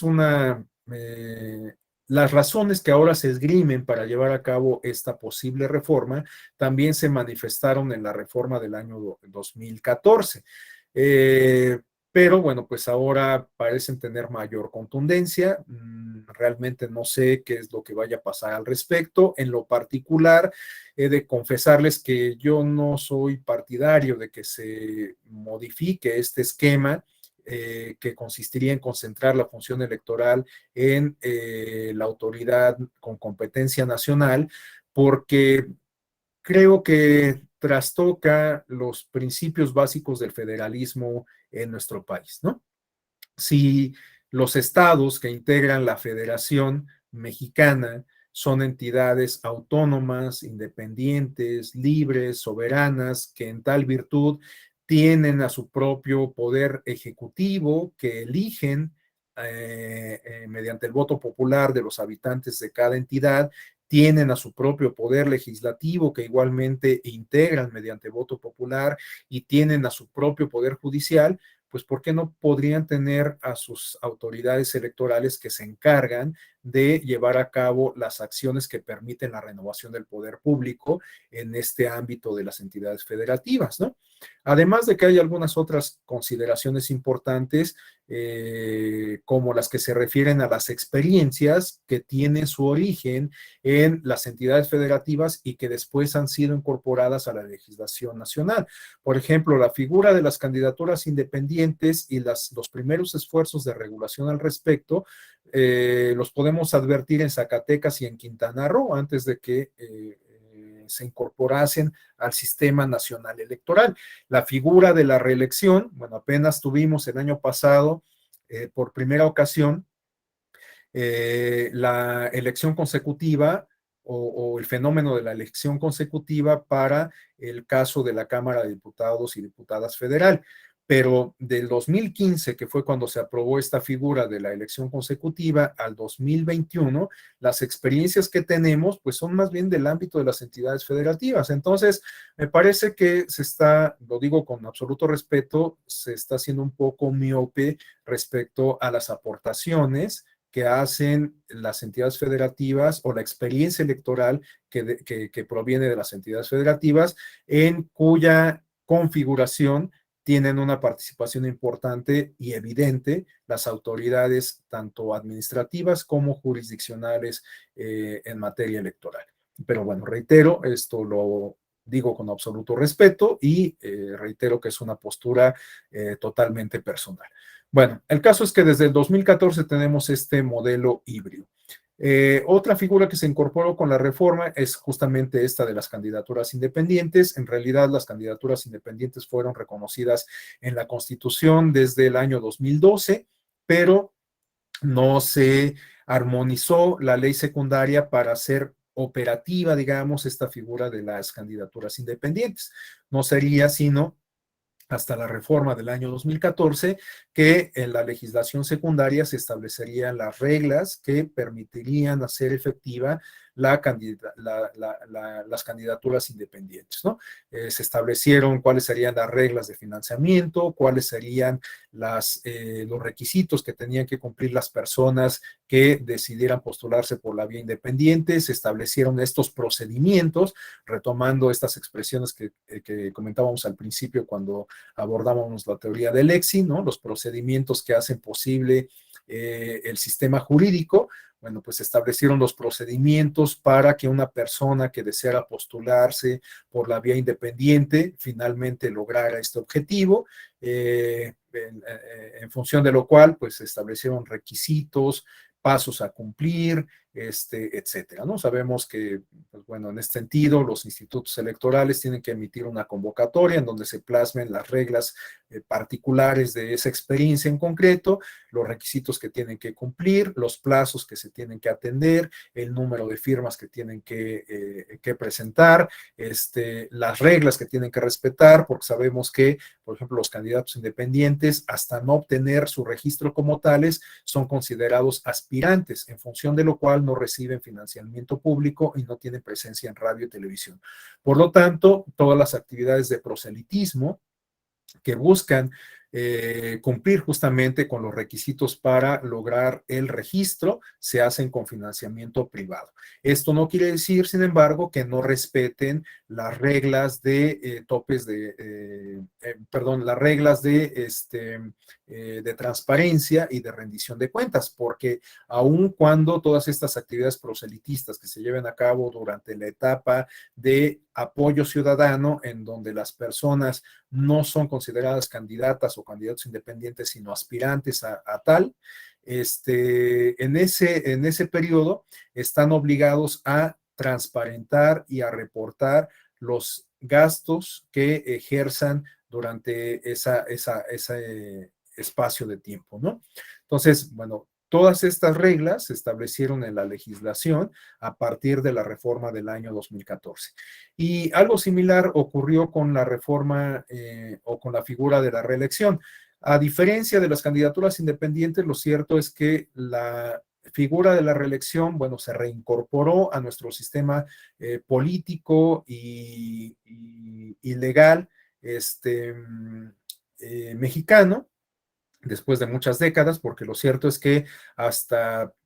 los años 30 se permitía la figura de la reelección legislativa, hasta antes de la revolución, pues sabemos que se permitía la reelección presidencial y durante muchos años del siglo XIX se permitió la elección consecutiva o reelección igualmente presidencial, ¿no? Tenemos esos casos emblemáticos de Santana, de Benito Juárez, de Porfirio Díaz, que pues repitieron muchos años en la presidencia, ¿no? Bueno, el caso es que esta figura de la reelección, pues en realidad ha pertenecido más tiempo a nuestro sistema político en comparación con el tiempo que ha estado ausente. Bueno, a partir de la reforma del año 2014 se reincorporó a nuestro sistema político electoral y se establecieron algunas reglas generales para materializarla. Pero lo cierto es que estas reglas generales, pues en realidad no decían mucho y con estas reglas es que se aplicó, se se materializó en el ámbito de las entidades federativas, y estas reglas generales se referían, por ejemplo, a que un candidato o un funcionario público que optase por la reelección tenía que ser postulado por la misma coalición que lo hubiese postulado o el mismo partido que lo hubiese postulado, o en dado caso de que hubiese llegado a esa posición a través de una coalición, de una alianza electoral, tenía que ser postulado al menos por uno de los partidos que integrasen la alianza que originalmente lo había llevado a ese cargo, ¿no? Esa era una de las reglas generales. Otra regla general se refería a que, por ejemplo, si un candidato deseaba ser, o un funcionario deseaba ser nuevamente candidato y no cumplía con este requisito de ser postulado por uno de los partidos que previamente lo había llevado a esa posición, tenía que demostrar que se había separado se había desvinculado de esos tres partidos por lo menos a la mitad del ejercicio de su cargo, ¿no? Entonces, si estamos hablando, por ejemplo, de un presidente municipal que había sido postulado por una alianza formada por el partido A, B y C, y resulta que deseaba ser postulado nuevamente ese cargo, pero por el partido Z, tenía que demostrar que se había desvinculado el partido A, B y C, por lo menos al año y medio de su gestión, ¿no? Considerando que la gestión en los municipios es de 3 años. Entonces, bueno, estas reglas generales se plasmaron desde aquella reforma del año 2014 y les decía, pues con estas reglas se fueron en el ámbito de las entidades federativas. Y ahí, pues cada uno adoptó sus propias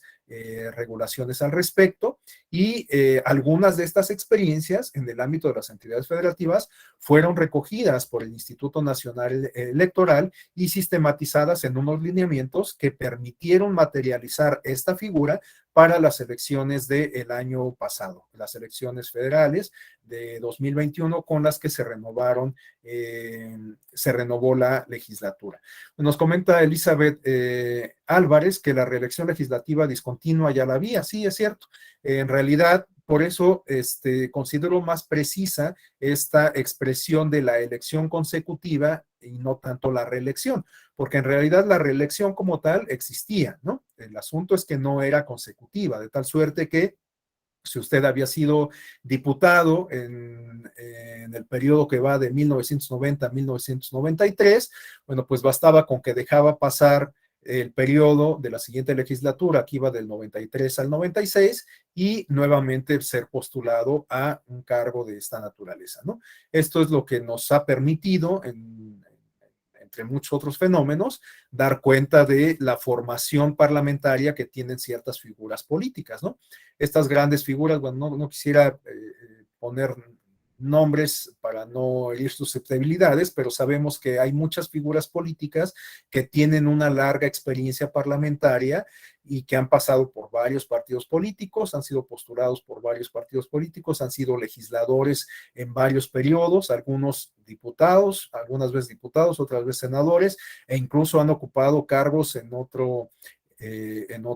ámbito, ¿no? Tenemos estas experiencias de diputados o senadores que después han sido postulados a las gubernaturas de sus estados y las ganan, ¿no? Hay muchas experiencias de esta naturaleza. Entonces, sí, en efecto, la figura de la reelección como tal estaba permitida siempre y cuando que no fuera consecutiva. El único cargo o los únicos cargos que siempre han tenido vedada esta posibilidad de reelección, es decir, que solamente pueden ser ocupados una sola vez, son los ejecutivos, ¿no? En el caso de los gobernadores o de los presidentes. Bueno, por cuestiones de tiempo, yo creo que dejaría hasta aquí la exposición. Mañana la retomaríamos a partir de esta parte.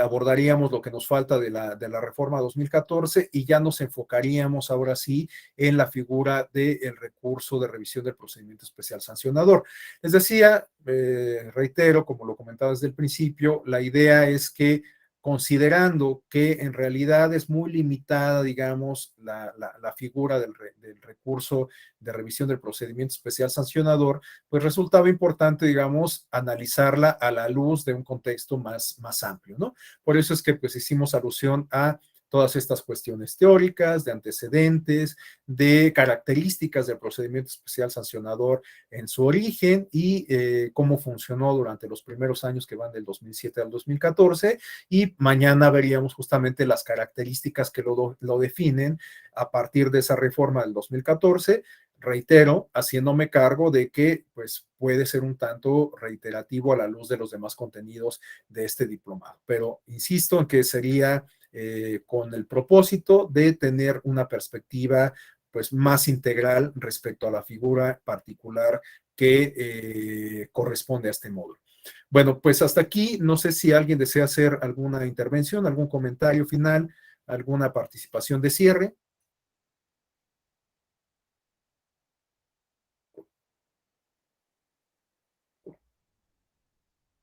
¿No? Bueno, espero por lo menos que pues resulte de interés el soliloquio que me ha aventado. Bueno, adelante, Elizabeth. Buenos días, maestro. En relación al proyecto de reforma electoral que acaba de presentarse hace unos días, con la figura del INEC, el Instituto Nacional Electoral y de Consulta Ciudadana, bueno, aunque es muy prematuro todavía, ¿qué nota de diferente o ¿cómo se dice? De bueno en la reforma, por decirlo así, en relación con estas reformas del 2014 que fortalecieron al INE y ahora con este proyecto que se presenta? Bueno, el proyecto electoral es bastante amplio, ¿no? La eliminación de los plurinominales, eh, reducción de legisladores, vienen muchas cuestiones ahí, pero ¿qué nota de antemano así, digamos, tal vez estamos haciendo un análisis muy prematuro, pero ¿qué nota de innovador o que nos pueda contribuir o estas reformas que vienen? Y bueno, no sabemos si se vayan a aprobar. Gracias, Elizabeth. Bueno, la verdad es que como usted lo comenta, las reformas, la del presidente está muy completa, está muy desarrollada. Las reformas del PAN y del PRI, la verdad es que no las conozco porque como se presentaron durante el periodo de receso, pues en realidad no se han circulado, o por lo menos yo no he podido identificarlos ni en las páginas de los partidos, ni en la del Congreso, porque ahí solamente se da cuenta al corte del periodo anterior de sesiones, ¿no? Entonces, como se presentaron en los meses de mayo, en el mes de mayo, pues ya no entran dentro de ese corte, ¿no? Pero el seguimiento que yo he dado a prensa de estas propuestas me permiten advertir que hay varios puntos de coincidencia y que algunos puede que resulten positivos, suenan interesantes, algunos la verdad es que yo tengo muchas reservas al respecto, por ejemplo, por lo que se refiere a la reducción de los parlamentarios. Es un tema que se justifica a partir del ahorro de recursos, pero que en términos de representación política tiene muchas implicaciones, porque el tamaño de la asamblea es importante para garantizar la pluralidad de su integración, ¿no? Yo cuando explico este tema expongo, por ejemplo, el caso de las legislaturas locales. Resulta que ha habido circunstancias, ha habido situaciones en donde tenemos que 10 partidos políticos cumplen con todos los requisitos para poder acceder a que se les asignen escaños de representación proporcional. 10 partidos están en posibilidades de recibir escaños de RP, pero resulta que los escaños disponibles son 8. Entonces, pues por el tamaño de la asamblea, aun cuando todos tengan la oportunidad de recibir escaños, materialmente resulta imposible, ¿no? Entonces, ese tipo de cuestiones hay que tomarlas en consideración. El tema del federalismo electoral, bueno, pues me parece que también es importante, no es una cuestión solamente teórica, es una cuestión de diseño institucional, de diseño político, ¿no? Que pues reviste particular importancia. Hay algunas cuestiones novedosas, como por ejemplo, no recuerdo ahorita en cuáles, son por lo menos dos propuestas en donde se plantea la posibilidad de incorporar la segunda vuelta electoral para la elección del presidente de la República. Bueno, puede ser una solución interesante para que el máximo cargo de representación política de nuestro país esté dotado desde la designación que se hace a través del derecho al voto, de su ejercicio, esté revestido de legitimidad, ¿no? Porque sabemos que hemos enfrentado algunas situaciones, quizás la más reciente se refiere al caso del presidente Peña Nieto, quien ganó la elección presidencial casi con 1/3 de los votos que se emitieron en esa elección. Es decir, que alrededor del 60% de las personas que participaron en esa elección votaron por una opción distinta a Peña Nieto, que fue la que ganó. Entonces, desde el origen, pues el presidente Peña Nieto tuvo algunas manifestaciones, tuvo que enfrentar algunas manifestaciones de ilegitimidad, ¿no? Entonces, la incorporación de la segunda vuelta electoral puede que contribuya a dotar, a revestir de mayor legitimidad a quien gane las elecciones al incorporar una regla de mayoría absoluta y ya no de mayoría relativa como la que tenemos. Pero la incorporación de una segunda vuelta electoral se tiene que armonizar con todos los demás elementos de nuestro sistema electoral. Por ejemplo, ahorita que estamos hablando de un medio de impugnación en materia electoral, que es el REP, sabemos que también existe, por ejemplo, el juicio de inconformidad, que es la figura a través de la cual se controvierten los resultados electorales, y que en cada elección se presentan infinidad de juicios de inconformidad. Y hasta que se resuelven todos, pues entonces ya podemos dar por concluida la etapa de calificación de la elección. Pero esto ocurre en muchas ocasiones hasta agosto, y en casos excepcionales se va todavía más allá, ¿no? Pensemos también en esos casos en donde se decreta la nulidad de la elección y entonces tenemos que convocar a elecciones extraordinarias. Entonces, todos estos elementos que hoy forman parte de nuestro sistema electoral tendrían que armonizarse con estas nuevas figuras que se busca incorporar. Pensando en específico en la segunda vuelta, imagínense lo que va a representar que se resuelvan todos los gines de la elección presidencial y que hasta entonces tengamos ya las condiciones para convocar a la segunda vuelta electoral. Y después, muy probablemente, se vuelvan a presentar juicios de inconformidad de esa elección de segunda vuelta electoral. Entonces, tenemos que considerar todos estos elementos, todas estas aristas, y eso implica una complejidad bastante robusta, ¿no? Y además, para cerrar, porque ya estamos sobre el tiempo, una última consideración me parece que se refiere a contar con sustentos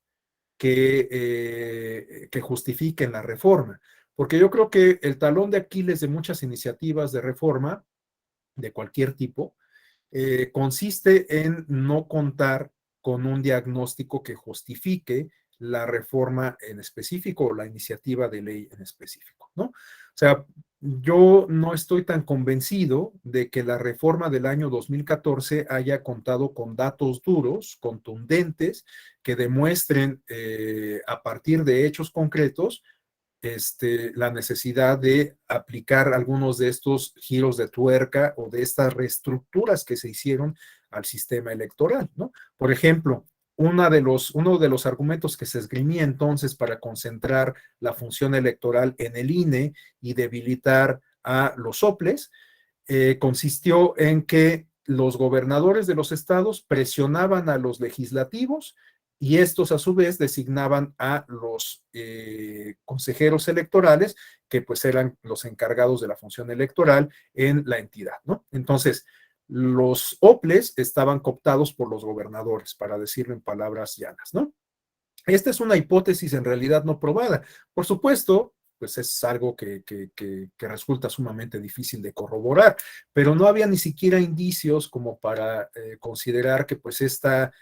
Vox Populi tenía un asidero en la realidad, ¿no? Entonces, como esto, pues podríamos citar algunos otros ejemplos. Entonces, yo creo que una parte fundamental de cualquier reforma, sobre todo de orden constitucional, tendría que contar con un diagnóstico preciso, contundente, con datos duros, que justifiquen los ajustes que se hacen a el documento que nos permite la organización política y social, ¿no? Entonces, esto es lo que podría comentar como réplica a esta intervención de Elizabeth. Bueno, pues ahora sí ya nos pasamos un par de minutos, nos vemos el día de mañana y concluimos entonces con esta segunda sesión. Mañana, justamente. Entonces, me despido hasta entonces. Que tengan muy buen día. Muchas gracias. Gracias, maestro. Buena tarde.